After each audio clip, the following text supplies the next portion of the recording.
일생 동안 당신이 반드시 읽어야 될 100권의 책 일당백 전북 익산에서 찾은 커피 한 잔의 여유 2편에 시작하도록 하겠습니다. 자,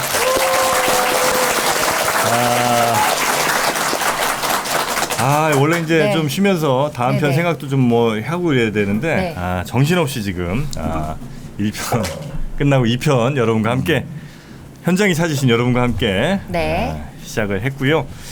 커피 이야기 저희가 1부에서 커피의 뭐 어원 얘기 살짝 좀 하고요. 또 16세기 뭐 17세기 이때 당시에 커피 문화, 특히 이제 그 카페, 살롱 네. 혹은 뭐 커피하우스 문화를 좀 저희가 잠깐 다뤄드렸고요. 네네. 이제 커피에 얽힌 조금은 슬픈 이야기도 네. 좀 나올 때가 된 것 같군요. 네. 사실 이제 커피가 아까 말씀드렸습니다만 이제 결국 노예가 만든 커피잖아요. 네. 그 노예가 만든 커피를 가지고 또 혁명을 만들어내고 그 참 해겔의 말 맞다나 인간의 역사라는 게 그런 좋고 나쁜 게 있는 게 아니라 좋고 나쁜 게 다 하나가 돼가지고 뒤섞인 채로 이제 결국 종합을 이루어가지고 나가는 과정이 아닌가 이런 생각도 좀 듭니다. 사실 근대 이전에 노예제 같은 경우는 이제 주로 납치를 했다든지 전쟁에서 전리품으로 이제 노예가 발생하는 거죠. 그런데 근대에 다시 그 노예제가 이제 부흥하게 된 게 결국 이제 식민주의죠. 서양의 이제 제국 식민주의가 된 거죠. 여러분들 보시면 우리가 대항해 시대라고 하지 않습니까? 이제 15세기 이렇게 들어와가지고 포르투갈, 그 스페인 쪽으로 해가지고 결국 아프리카 쭉 희망봉 해가지고 인도를 가는 항로가 만들어져 이제 발견을 했는데 이렇게 포르투갈 같은 경우가 왜 그렇게 스페인이 나섰냐면 지중해 같은 경우 자기들이 가가지고 개혁을 할 수가 없는 거죠. 베네치아가 장악하고 있고 오스만 투르크가 장악하니까 얘들이 갈 때는 결국 지중해를 벗어나가지고 내려갈 수밖에 없는 거죠. 자, 그래서 이제 포르투갈에 그 유명한 뭐 항해왕 헨리 이렇게 나왔는데 우리 예전에 이제 영어식으로 항해왕 헨리 했는데 이 이제 왕자가 그 항로를 계속 개척하고 내려 보낸 거죠. 그러니까 지금 생각하면 참 그게 어마어마한 모험이죠. 그 당시 사람들 생각에는 그죠. 저 먼 바다에 가면 뭔가 딱 뭐 괴물이 있고 바다가 네모나가지고 떨어지면 다 죽는다 이런 생각하는데 뭐 먹고 살 게 없으니까 결국 간 거죠. 먹고 살 게 없이 갔고 그 결과 이제 아프리카에 가서 새로운 상품을 이 사람들이 찾아낸 거죠. 그게 말 그대로 살아있는 상품이죠. 노예인 거죠. 노예를 포르투갈에서 먼저 1444년에 처음 이제 아프리카 그 노예를 어쨌든 사와요. 그러니까 보통 이제 우리가 노예를 영화 예전에 알렉스 헨리 뿌리 이런 거 보면 막 그 사냥해가지고 잡아오는 느낌 드는데 물론 그런 것도 있겠습니다만 대부분은 그 현지의 또 흑인들이 다른 부족들 잡아와가지고 파는 거예요. 그 총 가져가고. 자, 그렇게 해가지고 이 사람들을 가지고 대서양에 있는 포르투갈이 마데이라 섬의 사탕소스 농장. 그 사탕이 아주 귀했지 않습니까? 그러니까 사탕이 설탕이. 사탕소스 농장에 투입을 했단 말이죠. 그래서 이 섬에 살고 있던 노예들을 본 사람이 누구냐? 바로 콜럼부스였단 말이죠. 그 마데이라 섬에 있던 콜럼부스가 이 노예들을 보고 탐험을 한번 해봐야겠다 생각을 했다는 거죠. 마데이라 섬이 대충 어디쯤에 있는 그 거예요? 대서양 쪽에 저도 정확하게 대서양 쪽에 정확하게 모르겠습니다. 대서양이 늙긴 늙으니까. 네네. 자, 그렇게 해서 이제 콜럼부스가 이제 사탕수수 판매를 하고 했으니까 그 마데이라 섬에 이제 흑인 노예가 오는 걸 보고 이제 아이디어를 좀 얻었겠죠. 그래서 콜럼부스가 아시다시피 이제 그 1492년 이제 아메리카를 발견하게 된 거죠. 그런 다음에 이 사람이 뭐 그 섬의 사람들을 노예로 만들어 가지고 스페인에 팔아 넘겼는데 그 이제 흑인이 아니라 그 원주민들이 적응이 잘 안 되죠. 그래서 대부분 죽게 되니까 생각을 달리하게 된 거죠. 유럽에 보낼 게 아니라 아프리카 이쪽 사람들 와가지고 이쪽을 개발하자 이렇게 된 거죠.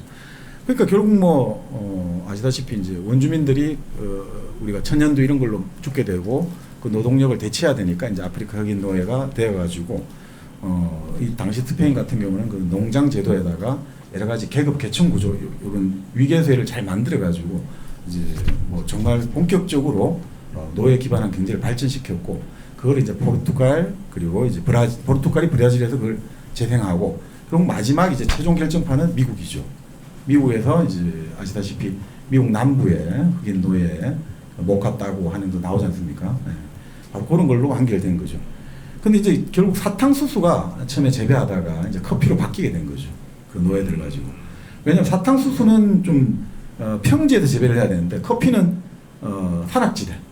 그 당시 놀리던 땅이거든요. 그러니까 이게 대체가 아니라 보완 작용을 하니까 그 뭐 노예 농장주 입장에서 나쁠 게 없는 거죠. 그래서 결국 17세기에 이제 그런 것들이 대규모 노예가 이루어져 왔는데 한 해 뭐 정확한 통계는 없습니다만 수만에서 수십만이 왔다 이렇게 나오죠. 그러니까 이제 우리가 커피를 말할 때 검은 다크 스토리라고 하는 게 그런 뜻이죠. 이게 그만큼 좀 어둡고 좀 감추고 싶은 이야기들이었던 거죠. 그 당시 노예 한 명의 가격이 어느 정도였을 것 같습니다. 노예 한 한 명? 명? 요즘 돈으로 환산하면. 요즘 요즘 돈으로 네. 한 명을 그냥 사서 내 마음대로 부릴 수 있는 그렇죠, 가격인 그렇죠. 거죠. 네. 그러면은 저는 한 연봉으로 따지면 지금 현재 한 5천만 5천만 원? 원. 아니면은 1억.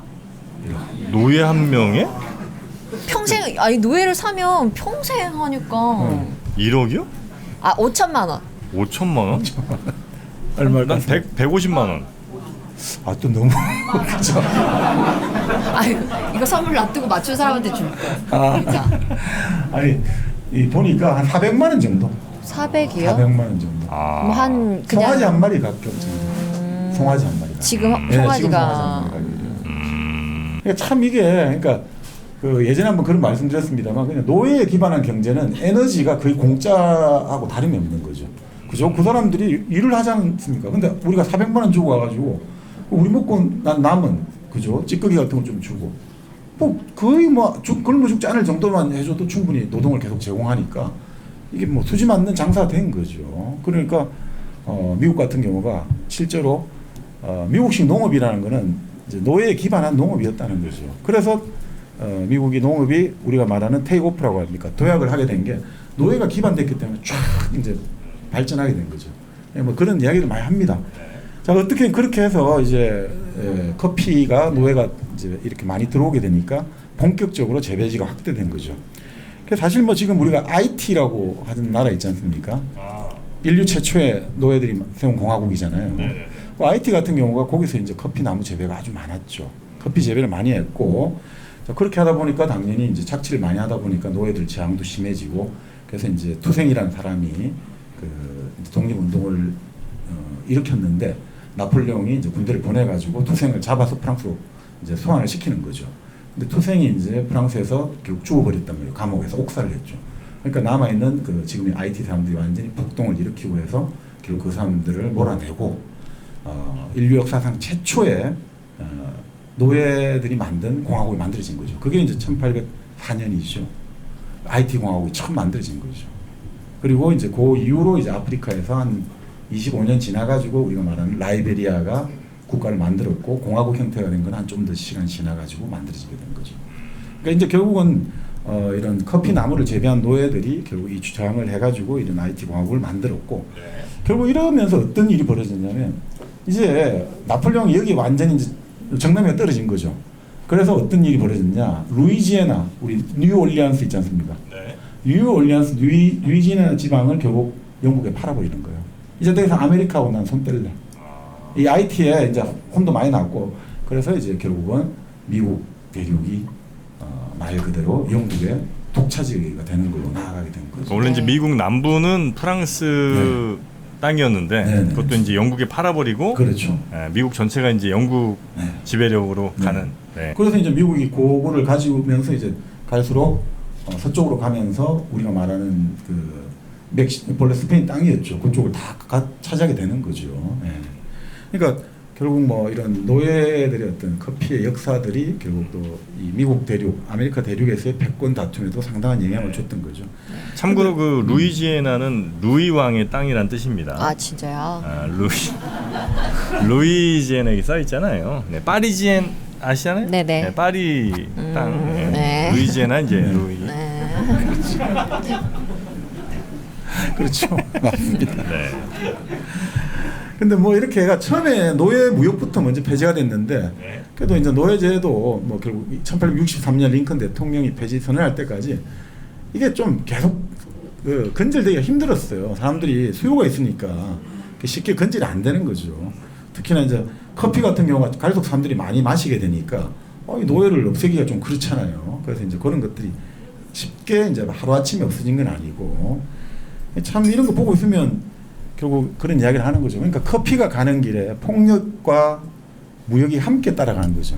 그러니까 생각해 보세요. 저 이제 그 아프리카에서 흑인들을 잡아와가지고 미국이나 아메리카에 판단 말이죠. 거기서 생산했던 뭐 커피나 여러 가지 이런 것들을 가지고 또 유럽에 가서 팔아요, 그죠? 또 유럽에서 총이나 이런 것들을 또 다시 아프리카 가서 파는 거예요. 그러니까 이런 정말 어두운 삼각교역이 그렇게 대서양 삼각교역이 이루어진 거죠. 사실 서양 문명이 우리가 참 인권과 민주주의와 여러 가지 과학혁명과 종교개혁과 참 인류 문명의 보편적 가치를 만들어냈고 우리가 지금 동양서양을 막론하고 따라가야 될 참 영원한 가치다 이런 생각을 하는 사람도 있습니다만 사실 그런 가치가 바로 이런 어떻게 보면 아주 잔혹하고 야만적인 노예 교역의 희생 속에서 이루어졌다. 이런 점들은 항상 좀 기억을 해야 될 것 같아요. 우리가 아무리 고상하고 아주 이상적인 가치라 하더라도 그 가치를 만드는 물적 기반이 우리가 좀 의식하지 않으면 현혹되기 쉬울 수가 있다 이런 생각이 좀 듭니다. 네. 네. 커피를 지금 우리 이제 굉장히 편하게 뭐 3,000원, 5,000원 이렇게 내서 마시고는 있습니다만 뭐 지금이야 이제 그런 일들이 이제 뭐 없겠지만 과거에 그 커피가 우리가 이렇게 이제 대중적으로 퍼지기까지는 그런 희생들과 폭력들이 있었다 이거죠. 예, 그래서 최근에 이제 여기 1kg 커피에서도 공정교역 커피를 우리가 하고 있죠, 그죠? 네. 바로 또 광고 들어갑니까? 생각지도 못하고 있는데. 아니 그래서 지금도 이제 또 커피 농장에 어린 애들을 투입한다 이러면 안 되니까 우리가 이제 그리고 동부들의 책값을 주고 받아야 아니 되는 1kg 커피도 뭐 ESG 뭐 이런 거를 따진다 이거죠 지금. 네, 계속 하고 있습니다. 대단하다. 1kg 커피. 네. 공정무역 커피의 또 다른 대명사가 되고 있습니다. 네. 자, 뭐 그 커피가 이제 역사에 미친 영향을 조금 더 보면 아까 프랑스 혁명을 좀 말씀드렸는데 그 사실 아까 몽테스키의 이야기 드렸지 않습니까? 몽테스큐에. 네, 그 커피가 마시면 많은 이제 바보들이 일시적으로나마 현명한 행동을 하게 된다. 네. 커피를 마셔야지 깨어난다라고 했는데 이 사람이 역설적으로 재밌는 글을 썼어요. 페르시아인의 편지라고. 마치 페르시아 사람이 프랑스 파리를 와가지고 그런 예를 들어가지고 이 서양 문명을 와서 이제 참 이 문명이 희한하다 이런 식으로 하는 형식을 취해가지고 이 글을 썼는데 여기 이런 말이 있죠. 내가 왕이라면 카페를 폐쇄할 것이다. 커피에 취하면서 거짓된 음모론을 받아들이면 나라의 앞날이 위험해진다. 커피를 마시면서 음모를 믿느니 차라리 술집에 들어가 술에 취해라. 술에 취하면 자기 혼자 다치는데 커피를 마시면서 음모론을 받아들이면 나라를 망하게 한다. 뭐 이런 이야기를 했죠. 그러니까 사실 그 당시 그만큼 워낙 이제 음모론도 많이 돌았고 실제로 뭐 프랑스 이제 혁명이 일어난 원인은 많습니다만 경제적 배경 뭐 수십 수백 가지가 되겠는데 좀 재미있는 이야기 같은 거 보면 이제 그 포르노성 소설이 유행한 것도 프랑스 혁명이 일어나는데 큰 영향을 줬다는 거죠. 포르노요? 네. 포르노성 소설이 우리가 네. 예전에 한번 다룬 사드 부작의 소돔 121도 있습니다만 그러니까 그런 것들 고상하게 보이는 귀족이나 성직자가 알고 보면 온갖 뒷구멍으로 호박씨를 다 까더라. 이렇게 하면서 막 하면서 사람들이 아주 이제 지금까지 기득권층들을 아주 좀 경멸하게 됐다는 거. 그러니까 그런 원인도 있고 뭐 다양한 것이 있을 수 있는 거죠. 근데 거기로 호박씨 깐다는 얘기는 왜 나온 걸까? 호박씨요? 네. 호박씨 까먹어봤어요? 호박씨를 까면서 여자들끼리 이렇게 모여가지고 호박씨를 까면서 도란도란하면서 얘기를 많이 하긴 하죠. 지금 막 이러면서 깐 거 아닐까요? 근데 왜 거기로 까냐는 거지? 나는. 호박씨로? 아니 호박씨로 까는 게 아니고 아니. 뒤 거기로 이제 호박씨 깐다고 하잖아요. 난 모르는데요? 그럼 처음 들어봤어요? 네. 자 아이들 잠깐 귀 막아봐요. 그 똥구멍으로 호박씨 깐다는 얘기 처음 들어봤어요? 네. 전 못 들어봤는데요. 아니 이상한. 자 다시 한번 정리하겠습니다. 잠깐 제가 정리해드릴게요. 그러니까 정프로님은 뒤에서 호박씨 깐다는 거를 똥구녕으로 호박씨를 깐다라고 생각을 하신 것 같은데 그게 아니라 왜 사람을 앞에다가 안 하고 뒤에서 뒷담화 간다고. 이게 문제예요. 이게. 나만 그렇게 알고 있는 거예요? 그래서 난 똥구멍으로 어떻게 호박씨를 까는가. 그래서 나는 이제 생각했던 건 그래서 그걸 어떻게 해석하신 건데요? 그래서 이제 나는 호박씨를 일단 먹고 껍질째 먹고 그걸 이제 뒤에서 깐다는 줄 알았어요. 아, 여러분 다 그러면 뒤에서 호박 씨를 알고 계신 거예요? 자, 똥꼬 한번 손들어 보겠습니다. 뒷구멍. 뒷구멍이 결국 그게 항문 아니겠습니까, 그죠? 뒷구멍으로 깐다는 말이 있군요. 그 있다니까. 아니 제가 볼 때는 뒷구멍으로 깐다고 하니까 너무 좀 적나라하고 말이 좀 그래서 뒤에서 깐다 이렇게 좀 바뀐 게 아닐까. 저는 그렇게 보고 있습니다. 빨리 검색해 보세요. 검색. 어디서 까는 게 좋겠습니까, 일단. 아 어디서 까긴요? 네, 그래서 이제 난 진짜. 아마 이건 그러니까 우리가 호박 씨는 많이 까 드셔 보셨죠? 그것도 아니에요? 아니 그러니까 옛날에 호박을 이렇게 큰 호박을 네. 이렇게 쩍 갈라요. 그러면 이제 그 안에 호박씨가 엄청 많이 있단 말이죠. 그래서 이제 그걸 긁어다가 좀 말립니다, 햇볕에. 그래서 이제 바삭바삭해지면 그거를 이제 손톱으로 이렇게 막 까서 먹었거든요. 그러면 호박씨가 아주 맛있죠. 그런데 저는 이제 그걸 이제 뒤쪽에 있는 소화기관에서 깐다고 알고 있었어 갖고. 그게 맞을 수 있잖아요. 잠시. 자, 하여튼 뭐 호박씨 까는 게 매우 중요한 이슈는 아니었던 것 같은데 괜히 저 때문에 갑자기 궁금했습니다. 오. 그거 한번 저 알려지면 다시 한번 알려주시기 바라겠고요. 네네. 네, 그래서 이제 그런 네네. 두런두런 얘기를 네, 그렇죠. 이렇게 이제 나눴다 이거죠. 네, 그러니까 초기 이제 여기 책을 보면 영국의 커피하우스 같은 경우는 그래도 동질적인 집단들이 많았다는 거죠. 아무리 신분 계층의 차별이 없다 하더라도 1페니는 내고 들어와야 되잖아요. 그러니까 아무래도 1페니를 지불하는데 부담이 없는 사람들이 왔다 이거죠. 재밌는 게 프랑스 같은 경우는 프랑스의 파리의 카페는 이질적인 사람들이 모여가지고 자기들의 동질성을 발견하거나 만들어가는 공간이었다는 거죠. 이게 좀 차이가. 그래서 결국 영국에서는 그것이 혁명으로 이루어진 게 아니라 비즈니스로 이어졌고 로이드 보험이라든지 여러 가지 어떤 비즈니스라든지 언론사로 이어진 거죠. 오히려 거기서 영국의 커피하우스 같은 경우는 이 커피하우스에서 재밌는 이야기가 나오잖아요. 그러면 사람을 고용해가지고 이 사람이 커피하우스마다 돌아다니면서 광고를 하는 거예요. 아, 이런 재밌는 이야기 있다. 일종의 소문을 전달해 주는 거죠. 딜리버리를 해주고 서비스를 하는 거죠. 그런 식으로 해서 이 사람들은 언론사가 되고 금융사가 되고 이런 기능으로 나아갔고, 프랑스는 이질적인 사람들이 모여가지고 동질을 만드니까 혁명으로 나아가는 거죠. 그러니까 이게 제가 저번에 읽은 어떤 그 해결을 준비하다가 읽은 글에 이런 게 나오거든요. 그러니까 사랑과 우정의 차이 같아요. 사랑과 우정의 차이. 사랑과 우정의 차이. 네. 그러니까 영국 사람들은 사랑이라는 거죠. 사랑은 뭐냐면 타인 속에서 자기를 발견해가는 과정이, 자기를 확인하는 게 사랑이고요. 우정은 뭐냐면 타인으로 변모하면서 새로운 자기를 발견하는 과정이라는 거죠. 다시 할게요. 그러니까 사랑이라는 거는 제가 보면 이제 영국 같아요. 이제 그것도 인용을 하자면 사랑은 타인 속에서 자기를 발견한단 말이에요. 타인 속에서. 타인 속에 자기를 확인한다고 볼 수 있죠. 그런데 우정은 뭐냐 이거죠. 우정은 타인으로 변신하면서 변모하면서 새로운 자기로 태어나는 거다 이거죠. 그러니까 프랑스는 새로운 자기로 태어난 거죠.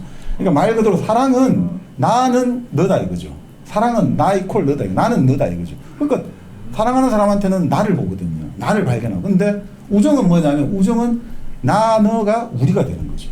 그러니까 혁명이 가능하지 않나. 아, 이건 이해했습니다. 아마 대부분 이해 못하신 것 같은데. 다 했어요 이제. 네, 제가 다시 한번 좀 설명드리겠습니다. 네. 그러니까 사랑이란 건 네. 우리가 사랑할 때 야, 뭐 취미 같은 거 뭐 물어보고 뭐 이런 거 되게 많이 하잖아요. 처음에 이제 사랑을 시작하는 단계에서. 그래서 상대방에서 내가 갖고 있는 게 뭔지를 찾아내는 거. 그리고 내 안에서 아시죠? 이런 부담 되는데. 그러니까 내 안에서도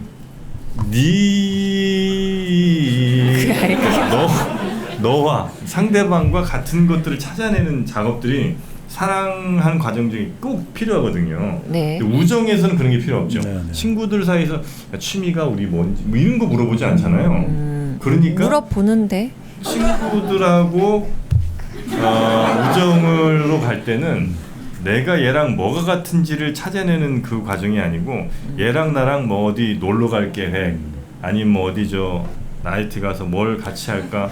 나는 전혀 그런 걸 안 좋아했는데 친구놈이 뭘 좋아하면 따라가게 되잖아요. 제가 할게요. 이게 사랑이라는 게 결국에는 1 더하기 1이 1인 거예요. 사랑은. 근데 우정은 1 더하기 1 더하기 1 더하기 1이 다 숫자로 그냥 4가 되고 5가 되고 6이 되는 거예요. 그래서 혁명이 가능하다는 거죠. 맞죠? 아주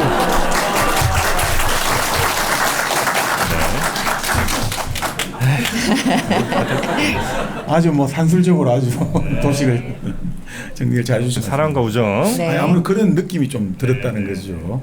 결국 뭐 이제 그 카페 같은 경우가 바로 이제 프랑스에서 혁명의 전진 기지가 되어가지고 그 사실 7월 14일 날 이제 바스티유 감옥을 습격하거든요, 시민들이. 근데 7월 12일 날 그 습격하기 이틀 전에 그 빨레루 루아얄이라는 그쪽 거리에서 푸아라는 카페에서 이제 그런 연설을 해요. 어떤 변호사가 이제 혁명을 하자 이렇게 선동을 하고 그 다음에 그 시민들이 거기서 숙청 명단을 만들어요. 죽일 놈들 명단을 만들어 가지고 이들의 머리를 카페로 가져오면 현상금을 주겠다라는 공고까지 붙어요. 그러니까 결국 카페가 이제 프랑스 혁명을 만들었다는 것은 그런 의미였겠죠.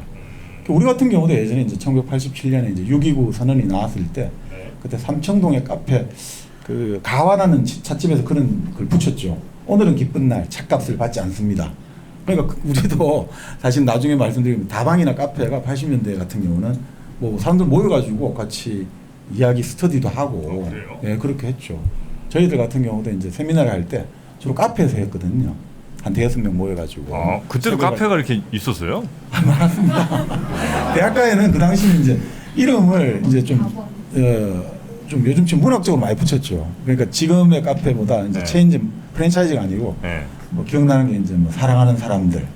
그러면 그때도 이제 항상 축약해서 사사 이런 식으로 사사에서 만나자. 그러면 이제 그런 식이 되겠던 거죠. 그게 이제 카페 이름이에요? 네네네.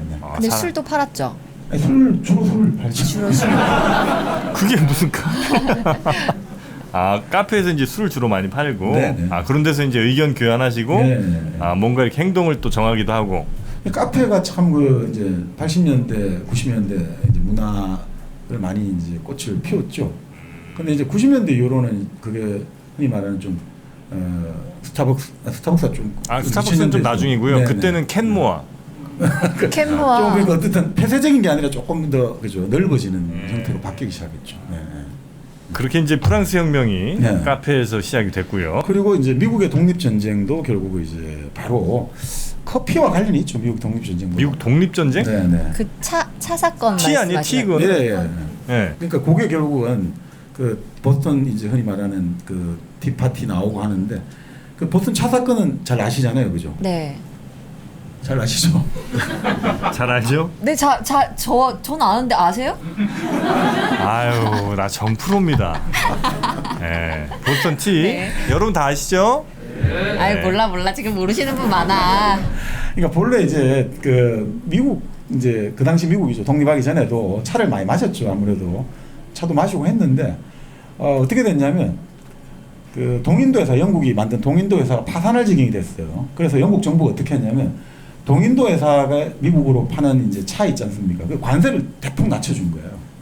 그러니까 걔들은 경쟁력이 생길 거잖아요. 관세가 거의 적용 안 되니까. 그러니까 지금까지 차를 수입해오던 미국 현지의 그 차 수입상이라든지 이런 사람들은 완전히 이제 그 기반이 다 무너질 거 아닙니까? 이제 동인도 회사 영국 정부가 이 값싼 차를 다 들여오니까 자 그럴 때 우리 그 맥주 유명한 맥주 있죠? 그 보스턴 기반한 맥주 세멜 애덤스. 사무엘 아담스. 네. 그게 보스턴 쪽이에요. 네. 그 사람이 이제 필두로 해가지고 그 영국의 배 있죠. 올라가가지고 차 상자를 다 바다에 던져버리는 거죠. 그러니까 사무엘 아담스는 이제 그런 것들로 인해서 더 이제 사람들이 맥주 이름도 붙여주고 그 길게 된 거죠. 그게 이제 이 사람이 지금 그 당시 그 영국산 차를 던지는 주인공이 됐던 거죠.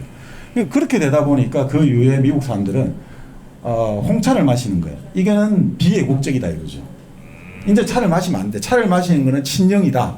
우리로 치면 이제 뭐 친일파다 이래 돼버렸고 커피를 마시는 게 애국자다 되는 거죠.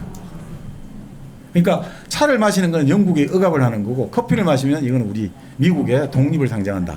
라는 식으로 커피는 좋고 차는 나쁘다. 이렇게 이제 바뀌게 된 거죠. 근데 이제 이게 우리가 참 그럴듯하잖아요. 아니라고 이제 보통 그거 커피 회사의 그런 거예요? 아니 그러니까 이제 그렇게 설명을 하면 우리가 대충 이제 사람들이 재미가 있는데 실제로 보니까 이게 차가 싫어가지고 커피를 마신 게 아니라 노예 노동을 통해 가지고 커피값이 많이 사지니까 커피를 많이 마셨다는 거예요. 그리고 아, 진짜요? 독립전쟁 끝나고 나서 이제 영국과 어느 정도 관계가 되고 나서는 차를 또 많이 마셨다는 거죠. 그러니까 꼭 그건 아닌데 현재에서는 이제 결국 이렇게 돼버렸다는 거죠. 이제 사람들이 인식하기는 커피는 미국, 차는 영국이기 때문에 우리는 커피를 마셔야 돼. 그러니까 커피 회사들의 그런 이 도시 괴담처럼 계속 이걸 만들어내겠죠. 그래서 어떻든 간에 근데 영국은 이 차 문제로 인해 가지고 결국 음료가 결정한 거죠, 그죠? 차 문제로 정말 귀중한 식민지를 잃었고 영국이 지금 미국을 가지고 있다고 생각해 보세요. 어마어마하겠죠, 그죠? 그리고 미국은 바로 이 차 문제로 귀중한 독립을 얻은 거죠. 그러니까 차와 커피가 결국은 이제 이런 차이가 있고 미국이 갈수록 커피를 마시면서 미국이 강대국으로 성장하는 그 궤적을 그리는 게 비슷해지는 거죠. 그러니까 결국 19세기 후반부터 미국 사람들이 커피 소비량이 늘어나면서 미국이 본격적으로 세계의 공장이 되었고 1차 세계대전이 거치면서 결국 폭발적으로 이제 미국이 이제 세계 강대국 되는 것하고 커피 소비하고 상당히 이제 그 연관이 깊다고 볼 수가 있죠. 근데 재미있는 게 영국 사람들이 그렇게 커피를 좋아했다고 했지 않습니까? 커피 하우스가 그렇게 수천 개가 되었는데 왜 갑자기 커피 하우스 열풍이 시들해졌냐 이거죠. 그렇게 커피를 좋아하는 영국 사람들. 미국이 마시니까 우리는 아니에요? 그럴 수도 있지 않아요? 그럼 미국은 뭐 자기 식민지, 우리가 뭐 식민지가 뭐 그거 한다고 그거 할 필요는 없잖아요, 그죠? 급이 달라 뭐 이런 거 아니에요? 아, 영국이 갑자기 왜 커피를 그렇게 사랑하다가 네. 장사가 잘 안 되기 시작했냐? 네. 그러게. 빨리 대답해 보세요. 커피가 아무래도 이제 많은 사람들이 모여갖고 뭔가 이렇게 일 벌리고 뭐 이런 일들이 많다 보니까 좀 정부 차원에서 좀 이렇게 제재를 좀 했나요? 세금 많이 때리고? 정부 차원보다 돈 많은 사람들이 제재를 하기 시작한 거죠. 그러니까 사람들이 다 몰려가지고 이렇게 하는 게 너무 이제 좀 격이 안 맞다고 생각해가지고 유서 깊은 커피 하우스를 돈 많은 부자들이 인수해 버리는 거예요. 그런 다음에 커피 값을 몇 배씩 올려버리는 거예요. 그러니까 이제 커피 값 못 내려면 들어오지 마. 그리고 이제 자기 가게를 예전에 팔았던 사장을 고용해서 지배인시키고 말 그대로 지금 영국의 클럽이 돼버린 거죠. 딱 우리끼리만 요 정도 되는. 그러니까 바로 이제 영국이 나름 이제 정치혁명을 거치고 어느 정도 질서가 안정화되니까 영국 지금도 신분사회잖아요, 사실상. 귀족이 있고 다 뭐라고 할까 벗어날 수 없는 벽이 있단 말이죠. 네네. 그 대표적으로 나온 영화가 그 뭐죠? 예, 남아 있는 나날들이었나? 자, 그럼 빨리빨리 대답하셔야죠. 아니. 영국의 신분제가 그대로 잘 드러난. 예, 뭐 맞습니다. 지금 현재에도? 예. 근데 어쨌든 바로 그런 식으로 이제 같은 공간에서 커피를 마신 게 아니라 따로 떨어져야 된다. 분리가 돼야 된다. 이거죠. 그리고 실제로 이제 커피 하우스도 지금까지는 아주 U자형으로 사람들이 떠들썩하게 마시다가 이제는 조용하게 노신사들이 신문을 보는 걸로 조용한 이야기하고 그리고 이제 칸막이도 들어오기 시작하는 거죠. 이제 칸막이도 들어오는 거죠. 폐쇄된 공간. 그러니까 이제 나지막하게 말해야 되고 공용 테이블은 사라지게 되는 거죠. 딱 이제 룸들식이라든지 이런 식으로 바뀌는 거죠. 영국 커피숍은. 네. 그럼 무엇보다 이제 결국 뭐 어떤 사람들은 그런 이야기하죠. 영국 사람들은 신사인데 커피는 흥분제고 각성하지 않냐 이거죠. 우리하고 좀 안 맞아.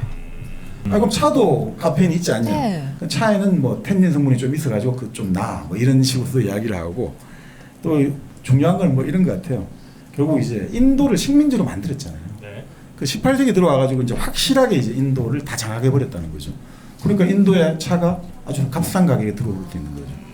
값싼 차가 들어오는데 뭐 하려고 커피 비싸게 마시냐 이거죠. 그러면서 이제 그 흔히 말하는 영국의 티타임 문화가 만들어지게 되고 요즘 보니까 뭐 호텔들 이런데 그 티타임 세트를 팔더라고요. 그런 식으로 요즘 또 우리나라 젊은이들 같은 경우는 예 그렇게 해가지고 꽤 돈이 비싼데 두 명 와가지고 이제 이렇게 그 간단한 디저트 있지 않습니까? 한 8가지 종류 있고 차 한 잔 마시고 한 8만 원씩 내고. 어디에서요? 조선 호텔 이런 데. 요즘 호텔 다니시는 아니. 자꾸 좀 다니시는 네, 것 맞아, 같아. 맞아. 아니 그 풍속을 들은 거죠. 풍속을 들어봤죠. 요즘 그러니까 항상 20대 30대 풍속에 연예계야지. 그렇습니까? 둘이서 차 한 잔씩 마시고 사진 찍고 과자 올려야 되니까. 과자 몇 개 먹고 하는데 네. 8만 원씩이에요. 네. 돈 많네 요즘 애들. 젊은 사람들이 그렇게 많다고 해요. 근데 아마 그 사람들 요즘 얘기 들어보니까 네. 그렇게 할 때 항상 옷을 2벌씩 입는데요. 아, 몇 번 간 것처럼 하려고요? 그래서 열심히 사진 찍고 한 번 옷 갈아입고 다시 와, 찍고. 진짜. 예. 대단하다. 예. 저도 20, 30대, 20, 30대 그 트렌드 잘 알고 있습니다. 네. 네. 자, 결국 그렇게 뭐 영국 같은 경우는 이제 그 떠들썩했던 커피하우스의 문화는 사라지게 되고 그다음에 이게 뭐 과학 기술이 또 발전했잖아요. 네. 그러니까 해적 전신 케이블이 나오니까 그 예전에는 그런 이야기를 해요. 그 1860 링컨 대통령이 암살 당한 해가 64년인가요? 5년인가요? 정확히 모르겠는데 그 링컨 대통령이 암살 당했지 않습니까? 네. 그 소식이 전해지는데 보름이 걸렸다고 하죠. 보름이. 유럽까지 그렇게 오래 걸려요? 네. 아니 그것도 해적 케이블이 없으니까. 해적 케이블이 없잖아요. 누군가가 배 타고 가서 알려줘야 네. 되니까. 그런데 이제 바로 대서양 해저 전신 케이블이 딱 놓여지게 되면 그러니까 지금까지의 커피 하우스에서 정보를 교환하고 빠른 정보를 듣고 이런 장점이 사라지니까 그 문화도 사라지게 되고 그러니까 여러 가지 뭐 영국이 식민지를 이제 인도를 완전히 갖게 되고 그리고 과학 기술이 발전하게 되고 또 영국의 사회가 질서가 안정화되면서 이제는 모든 사람들이 어울리는 그런 커피 하우스보다는 클럽이 된 거죠. 그러니까 지금도 영국 같은 경우는 뭐 그런 이야기 하지 않습니까? 같은 예를 들어 건물이 있다 하더라도 부자들이 들어가는 클럽이 있고 일반적인 노동자들이 들어가서 떠들썩하게 노는 펍이 있고 다 구분되거든요. 공간이 다 분할되거든요. 철저하게 계급적으로 분할돼 있죠. 그러니까 그게 이제 이때부터 본격화됐다라고 볼 수도 있겠죠. 자, 근데 우리가 이제 독일 이야기는 안 했지 않습니까? 독일. 네. 독일은 또 뭐 있어요? 그 프로이센 같은 경우는 사실 이 커피가 가장 늦게 이제 보급되고 또 이제 독일이 통일된 게 1871년이잖아요. 통일이 그만큼 늦다 보니까 아무래도 좀 커피 같은 경우가 좀 늦었죠. 그리고 이제 남자들보다는 여자들이 커피를 아주 좋아했다고 하죠. 독일은? 네. 그래서 독일은 우리가 말하는 커피하우스보다는 가정이 커피의 중심이 됐다고 하죠. 가정. 집에서 이제 부인분들이 가사를 마치고 이제 친구들하고 같이 커피를 마시면서 이야기하는 그런 공간이 되었다고 하죠. 근데 당시에 사람들이 그 되게 싫어했다고 하죠. 특히 아버지가 딸들이 커피 마시는 걸 되게 싫어했다고 왜요? 하죠. 일단은 커피가 여성 건강에 안 좋다라는 게 이제 속설이 하나 있었고 또 두 번째는 값이 비싸니까 가정 경제를 바탕 이러니까 딸이 그 커피 마시는 걸 되게 싫어했는데 그래서 그 바흐 있지 않습니까? 네, 네. 바흐. 요한 세바스찬 바흐. 네. 네. 플레임을 바로 이제 바흐가 커피 칸타타 그 곡을 작곡했잖아요. 아, 커피 칸타타. 칸타타. 네. 그 아버지하고 딸하고 싸움하는 거거든요. 아버지는 커피 마시지 마라 그러고 딸은 마시겠다. 그래서 어떻게 되냐면 딸이 나중에 그럼 내가 커피 안 마실 테니까 이 사람하고 결혼하게 해달라. 그 결혼을 하는데 그 남자하고 결혼 계약서를 쓸 때 내가 원할 때는 언제든지 커피를 마실 수 있게 해줘야 된다 해가지고 결국 뭐 딸의 승리로 끝난다 뭐 이런 내용이죠. 그리고 막 왔다 갔다 재밌습니다. 아, 칸타타 그게? 네. 아. 그 커피 브랜드 가운데 칸타타도 있잖아요. 그렇죠. 그러니까 그런 것 같아요. 그렇구나. 네. 하지만 광고는 하지 않겠습니다. 네. 지금 하면 안 되죠. 네, 우리는 1kg 커피니까요. 네. 그래서 사실 이제 이 프로이센 같은 경우는 이 커피를 가지고 국가 세금을 걷어들이는 재원을 만들려고 프리드리히 대왕은 커피를 자기는 좋아했지만 국민들은 이제 세금을 걷어야 되니까 국민들이 함부로 로스팅을 못하게 하는 거예요. 나라에서 운영하는 공장에서만 로스팅한 게 합법적인 거예요. 그래서 어떤 집에서 사람 구우면 되잖아 그냥. 아닌가요? 집에서 몰래 구우면 될 텐데. 그래서 바로 태역 군인들을 고용해가지고 커피 스니퍼를 만든 거예요. 커피 냄새 쿵쿵거리고 돌아다니는 사람들. 그래서 잡히면 벌금. 와, 진짜. 그래. 근데 커피 굽는 냄새는 아마 숨기기 쉽지는 않을 거예요. 그죠? 그러니까요. 왜냐면 워낙 구수하니까. 예, 여기 아마 오신 분들도 느끼셨겠습니다만 여기 막 동네 전체가 1kg 커피 굽는 냄새. 와, 정말 향기롭지 않았습니까? 네. 하여튼 커피 굽는 냄새 또 사랑 재채기는 못 숨긴다고 해요. 옛날부터. 네. 그래서 퇴역 군인들이 그거 잡으러 다니고. 예, 그러니까 커피 스니퍼라고 불렀죠. 그 생각을 해보세요. 그렇게 해가지고 수입을 얻어내는 것보다 그 사람들 월급을 더 줘야 되잖아요. 그러니까 하나만 한 거죠 사실은. 그래서 결국 뭐 흐지부지 됐다고 하는데 결국 뭐 이 독일에서는 커피를 그런 거 카페나 커피하우스보다 제과점 문화와 같이 갔대요. 제과점 빵하고 같이 먹는 걸 같대요. 사실 저희도 어릴 때 보면 주로 커피나 이런 거 마시게 되는 게 빵집에 가서 많이 맛있던 것 같아요. 빵집에 네네. 가서 빵하고 같이. 지금도 빵집에서 많이 커피 무조건 하잖아요. 예. 그래서 독일이 사실 그러니까 아까 말씀드린 여성들이 집에서 이제 이렇게 커피를 마시게 되고 네. 아무래도 이제 다과를 같이 하게 되고 그리고 이제 이런 것들이 제과점에서 이제 커피를 같이 많이 마시게 되니까 제가 이렇게 알았는데 독일에서 그래서 빵 문화가 본격화됐다는 거예요. 독일의 빵의 종류가 3,200가지라고 하더라고요. 지금. 독일이요? 네. 이게 이 커피 문화가 확산되면서 이 빵 문화가 발전했다는 거죠. 아 그렇구나. 독일은 또 그렇답니다. 독일에 빵 종류가 많군요. 네, 3,200가지. 하긴 예전에 그 독일 제과 이런 데가 참 많았는데. 독일 빵집 뭐. 네, 그럼 많았잖아요. 네. 그 파리바게트가 이렇게 대중화되기 전까진 네. 독일 빵집이 참 많았어요. 네, 근데 어느 순간 파리가 다 해버렸죠. 네. 자, 뭐 그렇게 해서 뭐 여기 여러 가지 이야기는 많습니다만, 사실 이제 커피가 아까 말씀드렸지만 대중화 진짜 된 거는 바로 노동자들의 아침 식사예요. 노동자들의 아침 식사. 자, 노동자들이 아침을 먹어야 되는데 맥주를 먹으려면 좀 부담스럽잖아요. 아침부터요? 네. 맥주가 액체로 만든 빵이니까 어쨌든 그 칼로리가 있으니까. 근데 이 스프를 먹어야 되는데 이 스프는 조리 시간이 길잖아요. 그럼 커피 한 잔 딱 먹고 일하러 나면 좋다 이거죠. 그때부터 이제 커피가 대용되고 지금 우리가 바로 그걸 받아들인 거잖아요. 아침에 아무것도 안 먹어도 커피 한 잔을 먹고 회사 나간다. 이게 좀 슬픈 거거든요, 사실. 커피 꼭 드세요? 나는 게 잘한 거예요. 원래 커피를 저는 막 썩 좋아하지 않는데 네. 저도 1kg 커피 때문에 그냥 뭐 이렇게 지금 좋아하게 됐지만 네. 아침부터 막 커피 먹고 이런 건 전 별로 없거든요. 어. 노동자가 아닌가 봐. 나. 노동자가 아니죠. 여기 이제 직장인들은 저희 남편도 아침에 꼭 커피를 마신단 말이에요. 왜? 그러니까 약간 각성 효과가 네, 있나 봐요. 맞습니다. 머리가 좀 안 돌아갈 때 커피를 꼭 마시더라고요. 그리고 이제 그게 이제 결국 지금 의식이 시작되는 거죠. 이제 집이 아니라 이제 사업을 하러 나간다, 전장터로 나간다. 그러니까 정신을 바짝 차려야 되지 않습니까? 안 그러면 코를 베어갈지 모른다 생각하고. 그러니까 노동자들은 커피를 마시게 되고, 그럼 하루 종일 일이 얼마나 힘들겠습니까? 그럼 노동자들이 먹게 되는 게 뭐냐? 저녁에는 또 술을 마시게 되는 거죠. 그것도 이제 독주를 마시게 되는 거죠. 그러니까 저녁에는 브랜디를 주로 마셨다고요, 유럽에서. 그러니까 아침에는 커피, 저녁에는 브랜디. 결국은 커피로 낮을 버티고 밤은 이제 브랜디를 마시고 빨리 취하고 빨리 잠을 자야 된다 이거죠. 그래서 일을 할 수 있다 이거죠. 그러니까 이제 결국 이 음료, 이 양대 음료가 이제 유럽 대륙을 이제 지배하기 시작했던 거죠. 네. 그리고 말 그대로 이제 아까 말씀드린 뭐 유명한 사람들 커피를 많이 마셨는데 그 나폴레옹도 참 커피를 뭐 아침 6시부터 커피를 마셨다고 하죠. 근데 가장 이제 제가 아는 사람 중에 커피를 많이 마신 사람은 그 발작, 프랑스의 소설가 발작 같아요. 발작. 네. 발작 같은 경우는 이 책에는 한 하루에 40잔씩 마셨다고 돼요. 와. 근데 제가 읽은 책에는 하루에 60잔씩 마셨다고. 그 정도면 그 거의 정도면 가짜 거짓말.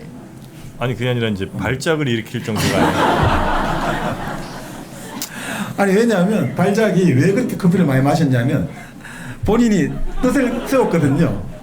뜻을 세웠어요. 인간이극이라는 자기는 이 불세출에 프랑스 사회를 다 보여주는 이 소설을 완성시키겠다 이거죠.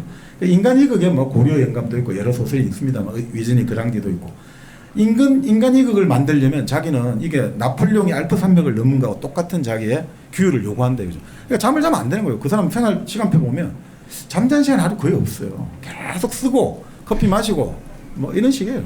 그렇게 해야지 이제 할 수 있다 이거죠. 그래서 커피를 많이 마셨고 뭐 나폴레옹 같은 경우는 얼마나 또 커피를 좋아했는지 죽기 직전에도 커피를 마시고 싶다고 해가지고 담당 그 마지막 주치의가 커피 한 스푼 넣어주라고 했잖아요. 그 정도로 커피를 좋아했다고 하죠. 그러니까 아니, 커피를 근데 그렇게 많이 마셔도 괜찮나요 이게? 몸에 안 좋지 않을까요? 난 하루에 두 잔.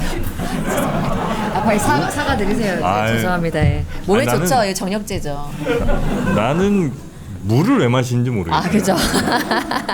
아니 커피가 이렇게 있는데 굳이 아니 근데 오늘 저희가 저희 여기 뒤에 보니까 재밌는 얘기 되게 많아요. 커피 전쟁, 제1차 세계대전과 관련된 커피 예. 내용도 있고. 네네. 사실 뭐 커피 같은 경우는 이제 브라질하고 미국에 커피를 둘러싼 반감들이 많죠. 그러니까 세계 최대 커피 생산국이 브라질이고 세계 최대 커피 수입국이 미국이잖아요. 그러다 보니까 이 책의 저자 이길상 교수님 말씀인데 본인이 브라질에 갔는데 이 브라질의 이제 출입국 절차를 거치면서 다른 나라 사람들한테 잘 모르겠는데 미국 사람들에 대해서는 꼭 포르투갈어로 질문하더라고요. 아 브라질 사람들이 네. 아 영어로 물어봐도 되는데 네. 꼭 미국 사람 미국 국적 여권 네, 갖고 그렇죠. 오면 포르투갈어로 물어본다고요? 네. 그리고 웬만한 거 좀 시비를 잡아가지고 네. 이런 식으로 막 리젝트 한다든지 이런 게 많다는 거예요. 왜? 그 전통적인 반감이 결국 수입국과 수출국 사이에서의 그 커피를 둘러싼 미묘한 반감들이 작용해가지고 상당한 이제 반감이 있다고 하죠. 그러니까 뭐 그런 것들이 또 하나가 있을 수 있고 사실 제1차 세계대전 때는 이제 바로 브라질이라든지 이 남미에서 커피가 유럽으로 가야 되는데 그게 봉쇄가 돼버렸잖아요. 네. 그러니까 이때 미국을 통해서 커피가 우회적으로 수출은 되긴 했습니다만, 그러니까 이제 미군들이 마신 커피가 이제 브라질산 커피죠. 브라질산 커피죠. 그런 것들을 했고 이때 결국 이제 인스턴트 커피가 등장했다고 하죠. 그러니까 인스턴트 커피가 등장한 게 1910년이래요. 아니 그 이전에 등장을 했습니다만 상업적으로 성공하게 된 건 1910년 미국에서 성공했다는 거죠. 그리고 전쟁 때가 참 중요한 것 같아요. 전쟁 때 미군들이 어쨌든 커피를 많이 마셨잖아요. 다시 이제 고향으로 컴백홈 하지 않습니까? 이 와중에서 결국 인이 박혔잖아요. 결국 이제 커피 수요가 계속 이제 생겨나는 거죠. 커피가 생겨나는데 1차 세계 대전 때는 뭐 값싼 커피를 주로 이제 브라질산 산토스 커피를 마셨는데 좀 고급 커피를 원하잖아요. 제가 잘 몰랐는데 이제 콜롬비아나 과테말라 커피가 좀 품질이 비싼 마일드 커피라고 이게 고급으로 취급을 한대요. 그래서 고급 커피들을 이제 많이 마시면서 이제 이 커피들이 많이 변했고 1차 세계 대전 거치면서 이제 우리가 말하는 명품 커피가 본격화되는 거죠. 명품 커피. 3대 커피 뭐 한번 아까 이거 있었잖아요. 3대 커피 이거 비싼 거. 요즘 COE에 스페셜티 있는데 전통적인 뭐 이런 거 있잖아요. 전통적인 3대 커피. 에티오피아, 케냐 AA. 이런 거 아니야? 3대 커피가 뭐야? 사양 커피 뭐 이런 거. 아니 맞아요? 보통 이제 자메이카 블루마운틴이라고 그런 걸로. 네, 하와이 그런 거 코나라든지. 다시 가겠습니다. 다시요? 자 일단 게이샤 갑니다. 네. 게이샤? 제가 잘 모릅니다. 두 가지밖에 모릅니다. 두 가지밖에 모릅니다. 사장님께 여쭤봐요.